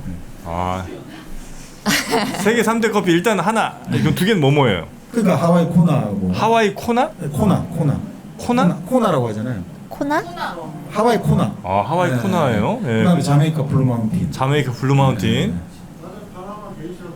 파나마 게이샤. 상업적인 거다. 그렇습니까? 그리고 1kg 커피도 있고요. 그렇게 이제 유명한 커피들이 좀 있고요. 네네. 그러다 보니까 각 나라들마다 이제 커피 생산이 늘어나게 되면서 말 그대로 이제 고급 커피와 저급 커피 그리고 이제 아라비아종과 로부스타종 이런 전쟁들이 전선이 다양하게 된 거죠. 근데 미국 같은 경우는 재밌는 게 그 19세기 말 이제 공장 노동자들도 있습니다만 1차 세계 대전도 있는데 금주법이 1920년 발효됐잖아요. 네. 그 영향으로 커피를 많이 마셨다는 이야기도 있어요. 그러니까 술집 대신에 이제는 카페에서 술 대신 커피를 내놓고 그 다음에 음식점에서 디저트 목록에 커피가 들어가기 시작했다는 거죠. 그러면서 금주법 때문에 이제 커피 소비가 아주 확산되었고 뭐 그러면서 이제 우리가 뭐 미국 직장 문화에 맥스웰 하우스 하는 그 커피 광고를 하면서 커피 브레이크라는 개념이 도입됐대요. 커피 브레이크. 우리 직장 다닐 때 티타임 하듯이. 그게 여기서 나오면서 이제 본격적으로 이제 일터에서 휴식을 취할 때는 커피를 가지고 합시다 이래 돼버린 거죠. 우리나라 인스턴트 커피도 엄청 인기 많잖아요. 진짜 맛있잖아요. 우리나라? 네. 우리나라 믹스 커피. 그렇죠. 커피 믹스 뭐 이런 거. 네네. 오늘은 그만하겠습니다. 네. 그나저나 우리나라 커피 얘기를 또 해주셔야 되는데 네네. 그 얘기도 분량이 적지 않을 것 같은데 그렇죠. 큰일 이제 났네. 우리나라 커피를 바로 넘어가겠습니다. 네. 네. 뭐 우리나라 커피는 근데 보통 많이들 이제 알고 계시는 게 고종이 커피 애호가였다 뭐 이런 정도의. 예. 근데 사실 최초의 커피를 마신 사람들은 왕이 아니라 일반 백성들일 가능성이 높아요. 일반 백성들이 네. 어떻게 마셔요? 가톨릭이 선교됐잖아요. 그래서 보면 지금 최초의 기록에 보면 그 우리 한국에 들어왔던 프랑스 선교사가 그 흔히 말하는 파리 외방 정교회 그 프랑스에서 주로 우리 초기에 선교를 많이 왔지 않습니까? 그 파리 외방 정교회 홍콩 지부랄까 홍콩 대표부에 보낸 편지가 나왔거든요. 그 1860년에 베르네 신부가 그 홍콩에 보낸 편지가 있어요. 거기 보면 커피를 보내달라고 나와요. 커피. 근데 커피가 지금 보면 이게 한 20kg 정도 조금 넘는 양 정도로 보내달라고. 20kg면은 어느 정도일까요? 큰 거죠. 한 포대 정도. 자기 혼자 마실 건 아니었다. 그 당시 한국에 조선에 들어와 있는 프랑스 신부가 10명이 채 안 되는데 20kg 왔다는 거는 이 사람들이 먹으려는 게 아니라 이걸 가지고 신도들하고 나눠 마셨다는 거죠. 그래서 오히려 고종보다는 오히려 이분들이 더 커피를 먼저 마셨을 가능성이 높다. 당시 이제 초기 가톨릭 그 믿었던 신도들이 그 프랑스 신부하고 같이 커피를 마셨을 가능성이 높다라고 돼 있죠. 네네네. 그러니까 이제 그때는 어떻게 마셨냐면 이제 당시 유럽인들이 그렇게 마셨대요. 터키식 커피라고 해가지고 커피 가루하고 설탕하고 주전자에 넣어가지고 끓인 다음에 찌꺼기를 걸러내고 잔에 따라가지고 마셨다는 거죠. 그렇게 마셨대요. 그러니까 프랑스 사람들이 보통 이제 커피에다가 우유하고 설탕을 넣어 마셨다고 하잖아요. 그게 뭐죠? 프랑스 사람들이 마시는 커피에다가 우유 넣어 라떼? 마시는 라떼 맞아요? 프랑스 사람들 프랑스 말. 카페오레. 네? 카페오레. 네. 그러니까 프랑스 말로 레 잘 몰랐는데 레가 우유를 뜻한다는 거예요. 그러니까 카페오레니까 이거고 카페 라떼는 어느 쪽에서 주로? 라떼는 어렸을 때 어렸을 얘기하는 때 그거 할 줄 알았어요. 라떼는 이태리 그렇죠. 쪽 아닐까 네, 싶습니다. 네. 그러니까 라떼 같은 경우는 에스프레소에다가 우유를 탄 거고 오레 같은 경우는 드립커피에다가 이제 우유를 탔다. 뭐 이렇게 이제 차이가 난다고 합니다. 이 책을 보니까 저도 커피 전문가는 아니니까. 자 그런데 이제 결국 이제 우리가 1876년 일제에 의해서 강제 개항을 하게 되고 서양 사람들이 많이 오게 되잖아요. 최초의 기록을 보니까 1884년에 미국에 이제 퍼시벌 로일이라는 사람이 자기가 조선에 몇 달 와 있었는데 그 조용한 아침의 나라 조선이라는 책을 냈단 말이죠. 그 책에 보면 이런 기록이 나와요. 1884년에 자기가 경기도 관찰사 김홍집의 초청을 받아서 그 사람의 별장에서 밥을 먹고 나서 저녁 후식으로 커피를 대접받았다 이 기록이 나와요. 1884년? 네. 이미 예, 이때가 우리나라 커피 관련 기록은 최초예요. 공식 기록은 현재 이제 우리나라 사람 관련된 거는. 그러니까 이 사람이 김홍집은 이제 수신사로 일본도 방문도 하기도 하고, 그럼 나중에 그 개화파 이렇게 가다가 친일이라기보다 어쨌든 그 가보개혁하면서 이제 그 당시 최고 책임자를 하다가 결국 군중에 의해서 타살당했죠. 근데 김홍집이 어떻든 좀 일본도 왔다 갔다 했으니까 커피 문물을 받아들이지 않았냐 보고 이 다른 기록에도 보면 누구 집에 가서 커피를 마셨다 이런 게 나오는 걸로 봐가지고 지금 보통 공식적으로는 고종이 아간파천이라는 말씀 아시잖아요. 네. 고종이 이제 1895년에 우리 을미사변 해가지고 명성황후가 이제 시해되고 나서 러시아 영사관으로 1896년 싹 그냥 파천을 하잖아요. 몰래 이제 가마에 도망을 친 거잖아요. 그 러시아 영사관에 있으면서 결국 이제 커피를 마셨을 거라고 했는데 이런 기록을 봐서 이미 이전에도 귀신들한테도 커피를 대접받지 않았을까 이런 이야기를 볼 수 있고요. 또 아간파천이 이전이라는 게 그 영국의 그 유명한 비숍 여사 있지 않습니까? 비숍? 예, 그 조선에 관련해 가지고 아주 글 썼지 않습니까? 네네. 우리 김수영 시인의 시에도 나오잖아요. 나는 요즘 뭐 이사벨라 버드 비섬 여사와 연애를 하고 있다. 네, 하여튼 그러니까 그 책을 보면 조선에서 얼마나 아름다운 한양에 서울에서 저녁 8시 뭐 종이 땅 치면 아름다운 광경이 펼쳐진다. 남자들은 다 사라지고 여자들이 다 나타난다.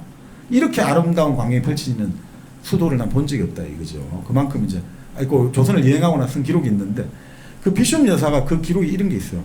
1895년에 명성황후를 알려냈을 때 커피와 케이크를 대접받았다는 거예요. 그럼 이미 이전에 고종은 커피 문화에 익숙해 있을 거다라고 보는 거죠. 그만 1870, 80년대 요때쯤에는 우리 조선의 좀 상류층들 이 사람들은 해외 물 먹거나 이런 사람들은 이제 어느 정도 커피 문화에 꽤 익숙해 있을 가능성이 좀 높군요. 그렇죠. 그래서 뭐 우리가 공식적으로는 뭐 그 러시아 공사 베베르를 따라와 있던 그 독일 여인 손탁한테 도움을 많이 받아가지고 손탁 호텔도 있고 거기서 뭐 커피를 팔았을 거다라고 하고 또 제물포의 문을 연 데블 호텔이 있는데 거기서 커피를 팔았을 거다라고 말은 많은데 아직까지 정확한 건 없어요. 근데 재밌는 게 커피 광고는 정말 일찍 나와요. 커피 광고가. 광고? 커피 네. 광고도 했어요? 독립신문 있죠. 네. 독립신문 1896년 9월 15일자에 로스팅한 모카 커피 원두와 자바 커피를 판매한다라는 독일인 고살키의 광고가 실려요. 커피 모델이 안성기 씨였죠? 아이고. 그때는 아니. 사진이 없고 전부 그냥 글자만, 텍스트 네, 광고입니까? 텍스트 광고. 오. 그러니까 이 독립신문이 물론 영자지로 나와가지고 조선에 있는 외국인들 상대로 했다라고는 보여지는데 어쨌든 그 광고가 나오고요.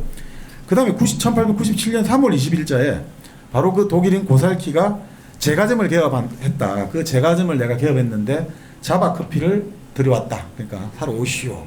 이런 광고가 나와요. 이게 다 지금 영문으로 광고가 게재된 네. 거죠. 그러니까 이런 커피 문화가 또 우리는 차의 문화 나라잖아요. 우리가 저 고려 때 그 아주 그 찻집이 많이 성행했다고 하잖아요. 차 고려 마시는, 때? 네, 고려 때. 근데 조선에 이제 그런 것들이 해외 교육이 단절되면서 그런 문화가 사라졌지만 우리 상화점도 있지 않습니까? 네, 상화점. 그러니까, 불교 같은 경우는 차를 바치는 문화거든요. 그러니까 고려 때는 아무래도 차를 마시는 문화가 있었는데 유교 가면서 아무래도 좀 쇠퇴했다 이래 보는 분도 있네요. 네, 네. 근데 가장 뭐 커피와 관련해서 유명한 거는 고종 황제 커피 독살 시도 사건이었죠. 이 영화도 됐는데 그죠? 고종 황제 커피 독살 시도 사건. 뭐였죠? 영화가 한번 나왔던 것 같은데. 가베. 갑에? 갑이요? 한것 같은데 저는. 네, 그런 영화가 있었구나. 네. 그러니까 고종하고 황태자죠. 순종이 전쟁을 먹고 나서 이제 커피를 마셨단 말이죠. 네. 1898년 9월 10일 밤에. 근데 고종이 좀 이게 아주 커피 애호가였나 봐요. 향을 딱 맡아보고 향이 이상해서 안 마셨다는 거예요. 근데 이제 후일에 순종이 되는 황태자는 그냥 마셨다는 거예요. 한 모금. 조금 마시다가 그 다음 쓰러져 버렸고. 그 다음에 황제를 가까이 모시던 이제 내관이 남은 커피를 쭉 마시고 인사불성이 되어버렸다는 거죠. 그래서 이제 조사를 해보니까 김홍육이라는 사람이 저지른 사건이더라고요. 그죠? 이 사람이 러시아 이제 통역관을 하고 있었는데 칠러파가 몰락을 했단 말이죠. 그러니까 자기가 이제 더 이상 여기 쓸 자리가 없게 되고 또 여러 가지 공금을 횡령했다 해가지고 저 유배를 떠나게 됐어요. 그러니까 이제 원한을 품고 왕실 궁정 요리사가 있을 거 아닙니까? 그 요리사에게 매수를 해가지고 커피에다가 다량의 아편을 넣은 거죠. 사실 아편이 다량이면 죽어요? 옛날에 그 유명한 그 발트 벤자민 같은 사람은 이제 그 탈출을 시도하다가 나치에서 탈출 시도하고 스페인 쪽에서 결국 넘지를 못하게 되니까 아편을 먹고 그냥 죽어버린 자살을 해버리죠. 아편을 많이 마신 이제 자 그렇게 해서 이제 결국 김홍육은 사형에 처해지고 근데 이렇게 이제 커피 사건이 때 아닌 갑자기 이제 연좌제 논쟁으로 이어지게 되는 거죠. 이 커피 살해 시도 사건이 네. 연좌제 뭐냐면 당시에 개화파는 수구파가 이렇게 하는 거예요. 저 김홍육의 부인이 이 일을 몰랐을 리가 없다. 김홍육의 부인도 처벌을 해야 된다라는 입장에서고 개화파는 아니 우리가 이렇게 해버리면 옛날 법하고 다른 게 뭐가 있냐. 이제 연좌제는 하면 안 된다. 그러니까 김홍육의 부인을 그렇게 가혹하게 하면 안 된다. 이렇게 해가지고 또 완전 연좌제 논쟁까지 벌어지는 그러니까 사실 이 사건을 계기로 수구파는 부활을 시도했던 거죠.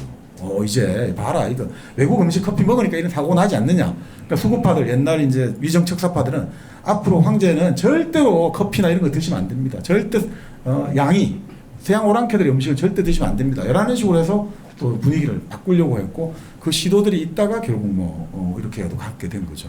그러니까 커피라는 것 하나가 그렇게 이제 많은 이제 정치적으로도 많이 활용될 수 있고 이런 것들 많이 보여주는 것 같습니다.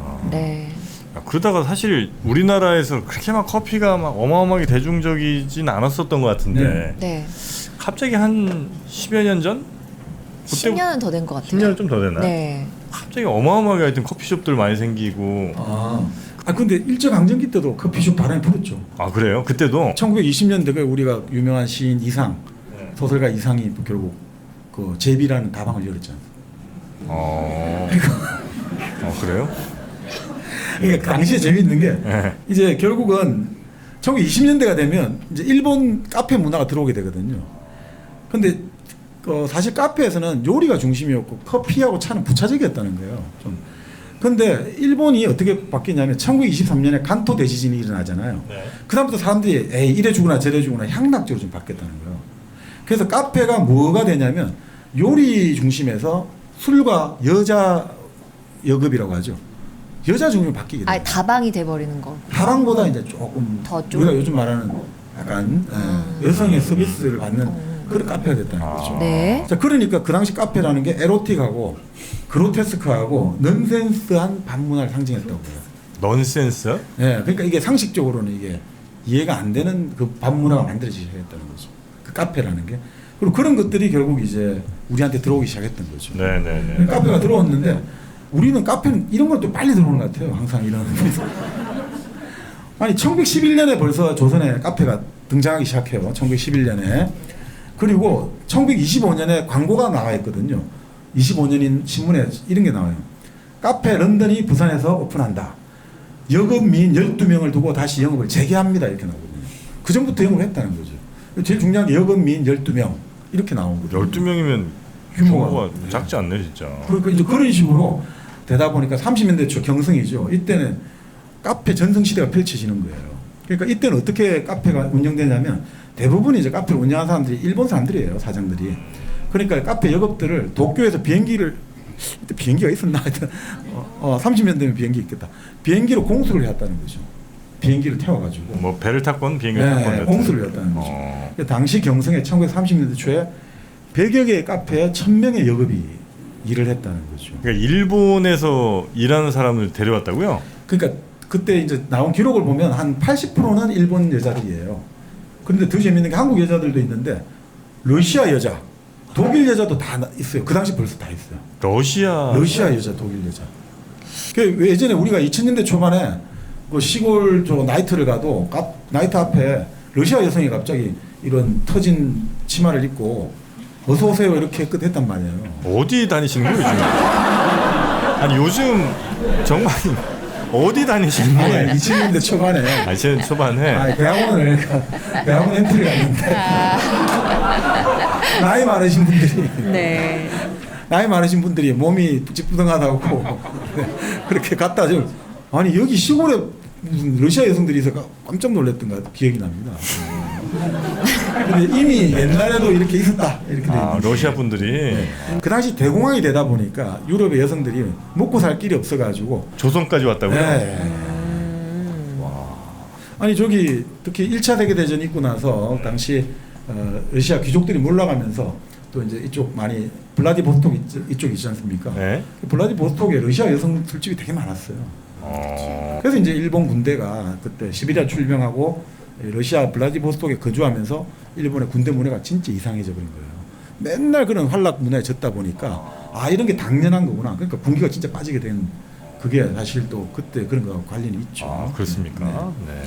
자 이렇게 자꾸 에로스비스를 하다 보니까 에로스비스가 되다 보니까 이제 사람들이 단속을 해야 된다 된 거죠. 그리고 당시 독립운동했던 이제 사회운동가들도 그런 이야기를 해요.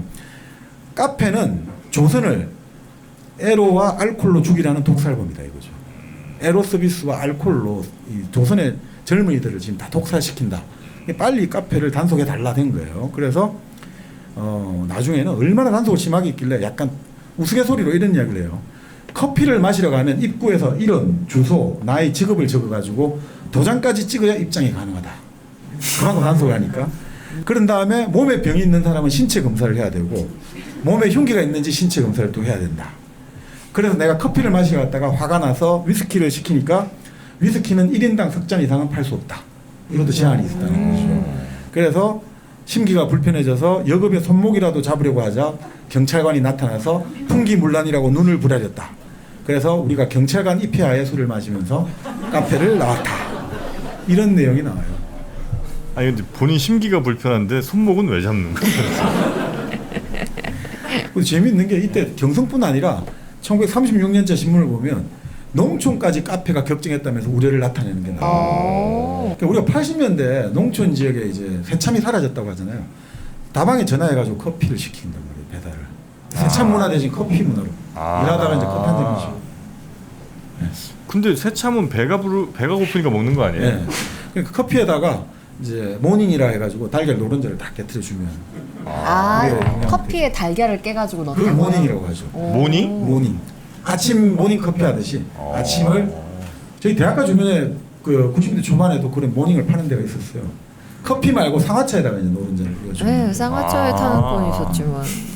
그러니까 이런 식으로 농촌에도 이제 이런 카페가 있었는데 네. 그 당시에 하여튼 뭐 이 1933년에 전국의 카페 중에 여급이 한 2,500명이 되고 그 중에 이제 일본 여성이 한 2,000명 가까이 돼요. 그러니까 이제 그렇게 하다 보니까 이런 문화가 당연히 그 카페를 운영한 사람이 조폭들을 만들기 시작하는 거죠. 폭력 조직을 만들어 가지고 이제 폭력 사건을 일으키기도 하고 그렇게 이제 뭐 많이 네, 일은 네, 네. 일들이 일어났죠. 네. 그러니까 이제 아까 말씀드린 이제 일본 사람들이 카페를 하니까 그 눈꼴 시지 않습니까?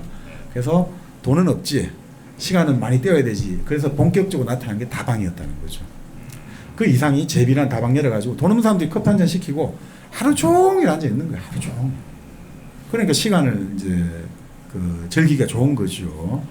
그래서 참 이상이 재밌는 말을 해요. 그 이상이 저도 요번에 알았는데 그 제비란 다방에다가 자기가 좋아했던 프랑스 콩닥물을 썼던 질 리나드라는 사람의 그 에피그램 경구를 붙여놨는데 이게 아주 재밌어요. 게으름은 피곤해지기 전에 쉬는 습관 이상 아무것도 아니다. 게으르다는 것은 피곤해지기 전에 쉬는 습관 이거에 불과하다 이거죠. 게으르다고 욕하지 마라 이거죠. 피곤해지기 전에 쉬는 게 게으른 거다. 아니 피곤한 다음에 쉬어야 되는 거 아니에요? 아니요, 피곤해지기 전에 쉬어야 돼. 아, 그게 게으름이다. 네, 네. 네. 아 근데 뭐 계속 이제 말씀을 듣다 보니까 네. 이제 수많은 음료들이 있을 수 있잖아요. 네, 네. 뭐 율무차도 있을 수 있고, 뭐 히비스커스 차가 될 수도 있고, 하여튼 수많은 차들이 있을 수 있는데 이 카페에서도 다 팔았을 것 같은데요. 네. 이런 것들을 네, 술도 팔고 커피도 팔고 쌍화차 뭐 다 팔고. 있을 수 있고 또 여러 후보들이 있는데 유독 커피가 전 세계를 이렇게 제패한 게 뭐 무슨 의미인가? 그냥 카페인 정말 카페인 때문인가 아니면 또 다른 뭐 커피만의 어떤 매력이 있는가? 이게 좀 궁금해지네. 근데 이제 아까 말씀드렸듯이 네. 결국 이제 그런 느낌이 드는 것 같아요. 향 때문인가? 아니 결국 이제 커피가 그 제일 처음 모두에 말씀드렸듯이 결국 이제 근대를 상징하는 음료로서 이제 첫 번째 지위를 차지했다는 거죠. 그러니까 차라는 것은 예전부터 있어 왔잖아요. 중국의 차라든가 그 녹차든 뭐 우리가 말하는 발효차든 이런 게 있어 왔는데 이 커피라는 것들은 이제 아랍의 와인의 음료로 존재하다가 결국 대항해 시대라는 것들하고 본격 발을 맞췄다는 데 초점이 있는 것 같아요. 그러니까 17세기부터 본격적으로 이제 서구에 소개되었고 그것이 유럽, 서구가 세계로 뻗어나가는데 이 커피라는 것들이 같이 보조를 하는 음료가 되었다는 거죠. 이 커피를 통해서 커피 농사를 재배를 하면서 하나의 물적 기반을 만들어내고 이 커피를 마시는 것들이 하나의 진보의 상징이 되었다는 거죠. 좀 그런 것도 있는 것 같아요. 아까 커피 값 말씀하셨잖아요. 가격? 네, 가격도 한몫한 것 같아요. 싸니까 그래도. 비싼 차 이런 거는 이제 귀족들이 막 이렇게 먹었다면 노동층에서부터 계속 이렇게 각성 효과 일하라고. 하긴 쌍화차 같은 걸로 만약에 이게 대중화가 되면 네. 전국의 대추랑 뭐 율무 뭐 이런 거 그래. 다 때려 넣어야 되니까 아 이건 뭐 쉽지 않을 수는 있겠네요. 근데 이제 결국 아까 제일 먼저 말씀드렸듯이 인간에게 음식이라고 하듯이 마시는 게 가장 중요한 것이고 네네. 그 마시는 것이 현대사회에 들어오면서 대량 생산, 대량 공급이잖아요. 결국 그 대량 생산을 해줄 수 있는 후보가 뭐냐 이거겠죠. 그럴 때 결국 우리가 생각하는 녹차라든지 홍차라든지 이것보다는 커피가 가장 대중적 경쟁력을 가지고 있으니까 보관성도 좋고 네네. 아 그러네. 커피 이렇게 로스팅해 커피 원두 같은 건 뭐 진짜 쌀처럼 그냥 막 포대에 담아 막 옮겨도 되고 오래 보관도 가능하고 하니까. 근데 우리나라에 이렇게 커피숍이 많아진 거 있잖아요. 네. 이걸 보면은 잘 사는 나라가 된 게 아닌가 이런 생각이 드는 게 커피는 생산지에서 소비가 잘 안 된대요. 생산지에서 네, 커피는 네, 커피콩 맞습니다. 네. 다 이렇게 생산하는 데서는 커피가 실제로는 잘 이렇게 맞습니다. 맞죠. 에티오피아 말고는 에티오피아는 생산량의 반 정도를 소비하고 나머지 커피 생산국들은 대부분 다 수출만. 수출량하는 거죠. 근데 우리 같은 경우는 지금 잘 살죠. 세계적으로 지금 커피 소비량도 아주 높고 1년에 그 성인 1인당 1년에 한 350잔 마신다고 하거든요. 그것도 한 3년 전 기록인데. 1년에 350잔을 마셔요. 1년에 350잔. 하루에 무조건 한 잔씩 무조건 먹는 거네. 그 지금 커피 산업 규모가 전체적으로 추산하길래 이 3년 전 이제 통계인데요. 한 13조, 12조 7천억 이렇게 나와요. 우리나라만. 어마어마한 거죠 사실은. 네네. 아니 물론 카페 이 커피를 파는 거 다 포함해 가지고 우리가 이제 카페에서 커피 파는 그 매출 규모까지 주산해가 뭐 그렇겠죠. 네네네. 커피 진짜 많아요. 그러니까 우리 키로 커피 사장님도 잘 사시잖아요. 아니 근데 우리가 한국도 어쨌든 세계 커피사에 기록될 만한 공헌을 한번 했죠. 뭔데요? 그 아까 말씀드린 커피 믹스가 탄생한 거죠. 네. 아. 그 우리나라가 만든 거예요? 아, 네. 1978년에. 이형 네, 거기 커피하고 설탕하고 프림 넣은 거 다 우리가 최초예요? 우리가 최초예요? 1978년 최초 만든 거예요. 세계 최초. 오, 그래요? 미국 뭐 이런 데서 만든 거 아니고? 네, 우리가 최초. 그래요? 네, 그 세계 커피사에 길게 기록된 발명품. 오. 옛날에는 보면 이게 스틱형이 아니고 네모난 뭐 이런 느낌이었던 것 같아요, 그죠? 그래갖고 이렇게 찍 찢어갖고 이렇게 타서 맛있었는데 그것도. 그러니까 예전에는 커피가 수입품이니까 5.16 이제 일어나고 나서 다방업자들이 자율 결의를 하는 거예요. 이제부터는 커피를 팔지 않겠습니다. 응? 왜요? 커피는 수입품이다. 비싼 달러가. 국산차만 팔겠습니다. 이렇게까지도. 다방에서. 그리고 커피 가격이 이제 급등할 때 있잖아요. 갑자기 브라질의 커피 생산량이 줄어들었을 때, 그때는 커피에다가 어떻게 했냐면 담배 꽁초 있죠. 그 담배 가루를 섞어 팔기도 하고. 왜요?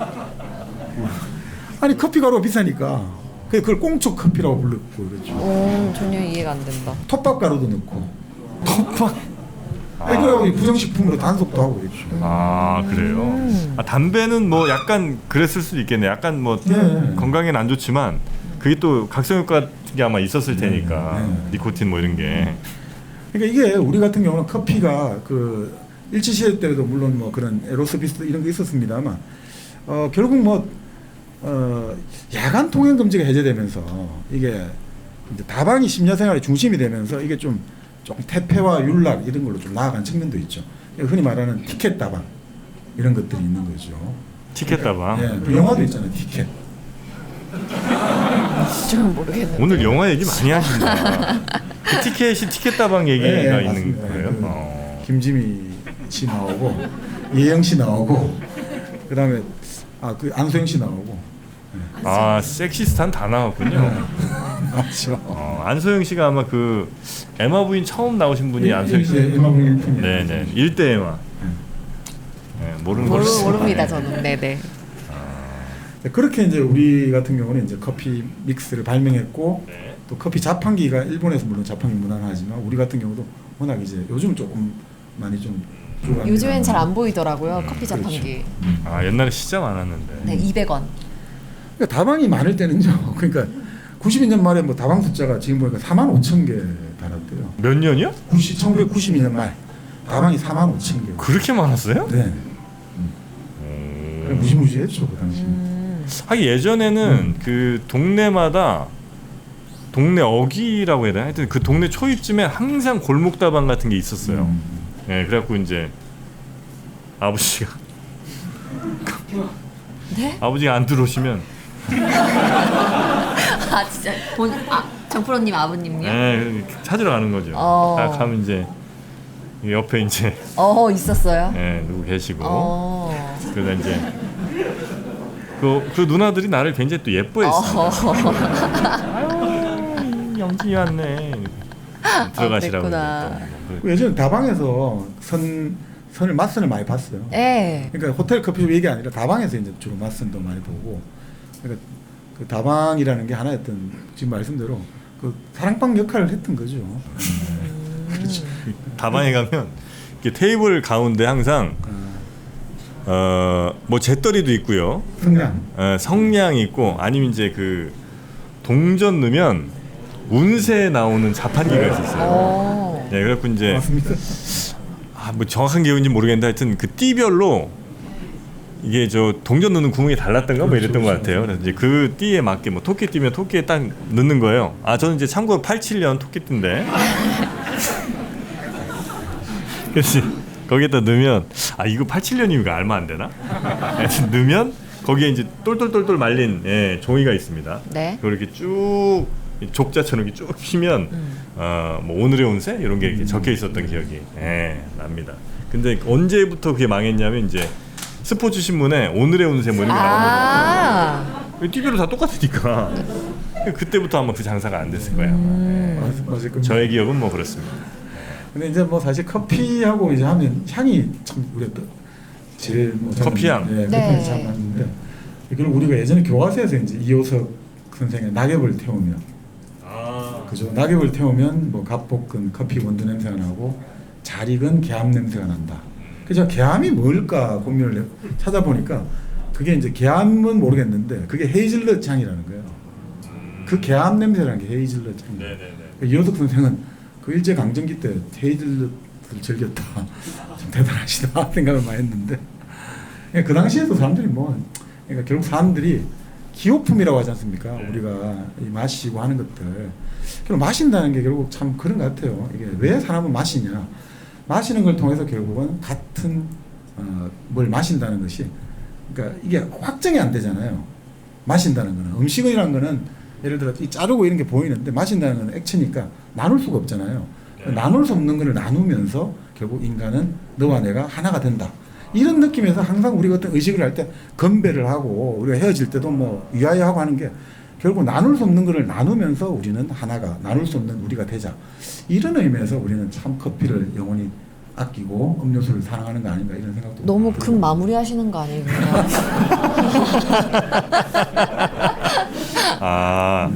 뭔가 음식이나 이런 건 이제 딱 보이니까 나눌 수가 있는데 액체는 나눌 수 없는 걸 같이 나눠 마시면서 하나가 좀 된다.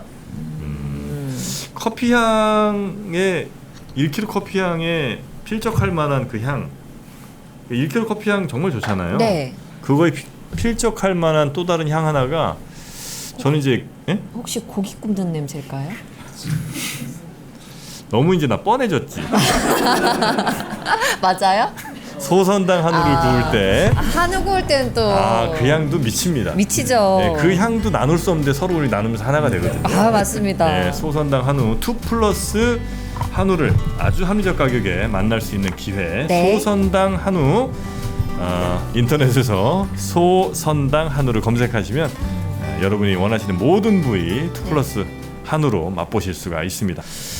커피 얘기 참 뭐 좋네요. 이렇게 네. 뭔가 이렇게 막 재미있고 뭐 이런 것도 물론 있습니다만 그냥 커피 이야기 자체가 뭔가 이렇게 은은한 향기를 아마 이 안에 퍼져 있는 이 커피 향기가 또 다 있으니까. 네, 저는 오늘 이렇게 진짜 너무 많이 오셔가지고 이분들 앞에서 이런 커피 얘기를 하는 것도 좋지만 어쨌든 무슨 말만 하면 되게 크게 웃어주시고 반응해주시니까 너무 감사하고 그래서 더 전 의미 있게 뜻깊게 잘 들었던 것 같습니다.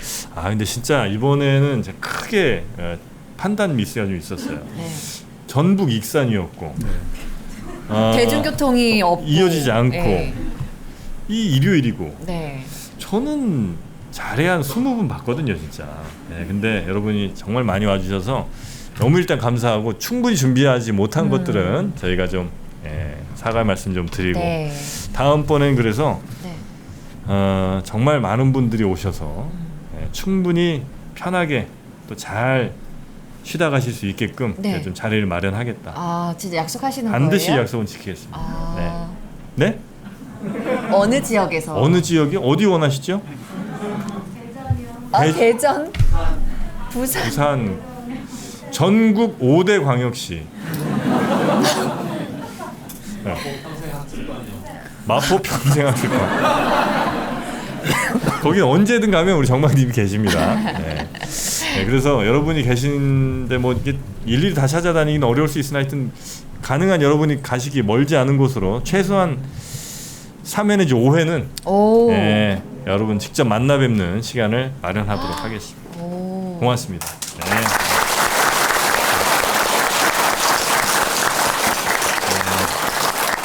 자, 이 박수의 기운, 여러분의 이 정말 따뜻한 마음 담아서 아름다운 재단 광고 좀 듣고 오겠습니다. 퇴소하던 날은 정말 기뻤어요. 제가 고대하던 날이었기 때문이었는데 기차가 출발을 하는데 그때 눈물이 나더라고요. 마음 둘 곳이 없다라는 여러분의 독립은 몇 살이었나요? 보육원의 아이들은 만 18세가 되면 시설을 나와 홀로 살아가야 합니다. 어른이 되기는 아직 이른 나이. 곁에 아무도 없다면 그것은 자립이 아니라 고립입니다.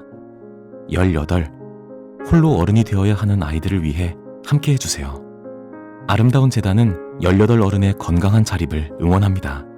아름다운 재단 18 어른 캠페인. 네, 아름다운 재단 18 어른 캠페인. 우리 사회로 이제 진출해야 되는 네. 우리 18살들이 힘있게 진출할 수 있도록 여러분 따뜻한 또 시선 많이 좀 부탁드리겠습니다. 네. 자, 오늘 커피 얘기를 네. 우리 정박님과 또 여기 오신 많은 분들과 이렇게 좀 나눠봤는데 이제 슬슬 좀 정리를 해야 될 것 같습니다. 네. 그래서 우리 커피 요즘 원래 이제 커피 잘 안 드셨잖아요, 우리 정박님도. 예, 근데 이제 디카페인이 나오니까 네. 예, 뭐 그래서 괜찮아요. 요즘 또 커피를 좀 즐기시고. 뭐 즐기는 건 아닌데 뭐 일상화하고 있습니다. 드시지요? 즐기는 건 아니고 일상화. 네. 네. 정박님입니다. 자, 저는 이제 커피를 1kg 커피와 함께 늘 아침, 점심, 저녁으로 먹고 있고요. 네. 자기 전에도 꼭 먹고 잡니다. 그렇게 잠이 잘 와요. 1kg 커피는 눈꺼풀이 1kg가 돼요. 그래서 1kg 커피인가? 네, 1kg 커피. 네. 오늘 저희 장소 물론 매우 인원에 비해 협소합니다만 네네. 그래도 이 장소도 또 이렇게 제공해 주시고 우리 오신 분들께 다 커피 한 잔 네, 또 커피 선물로 선물까지 주셔도- 네. 네, 이렇게 다 준비해 주신 1kg 커피 우리 이상호 대표님께도 감사의 말씀 좀 드리면서 네. 오늘은 저희 일당백 스페셜 순서로 이 정도로 좀 마무리를 하고요. 네. 네, 그리고 저희가 다음 시간에 또 재밌는 책, 또 재밌는 이야기로 네. 다시 돌아오도록 하겠습니다. 자, 그럼 저희는 여기서 인사드리고요. 다음 주에 뵙죠. 함께해 주신 여러분 고맙습니다.